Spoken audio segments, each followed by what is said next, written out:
bạn yêu ơi, sự sống đến từ đâu, để rồi một mai sự sống sẽ đi về đâu. Tiền tài công danh, quyền thế sẽ mãi còn lại chăng? Bạn hãy mau tìm ý nghĩa thật của cuộc sống.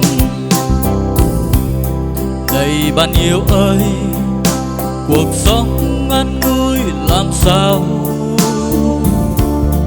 Cuộc đời con người như chiếc lá trên sông, vun vút trôi đi cùng sóng nước thời gian. Đâu rồi bao người hôm nào ta thương ta nhớ, rồi một ngày kia Chúa đến ngài hỏi bạn đang sống ra sao.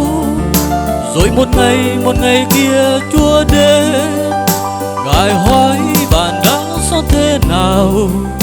Rồi một ngày kia Chúa đến liệu bạn sẽ trả lời ra sao.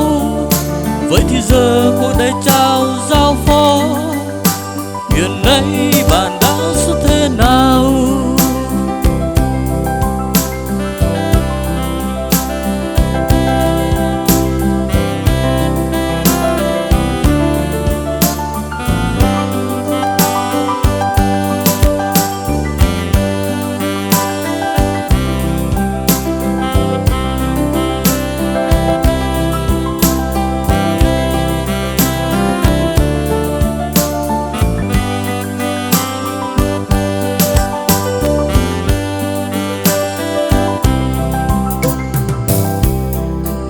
Bạn yêu ơi, cuộc sống đến từ đâu,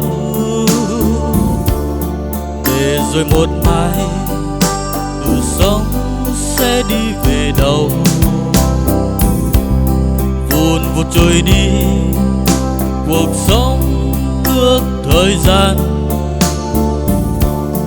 Đâu rồi bao người hôm nào ta thương ta nhớ, rồi một ngày kia Chúa đến ngài hỏi bạn đang sống ra sao. Rồi một ngày kia Chúa đến ngài hỏi bạn đang sống thế nào.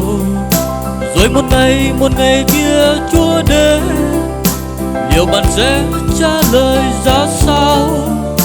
Vậy thì giờ cuộc đời trao giao phó, hiện nay bạn đang sống thế nào? Hiện nay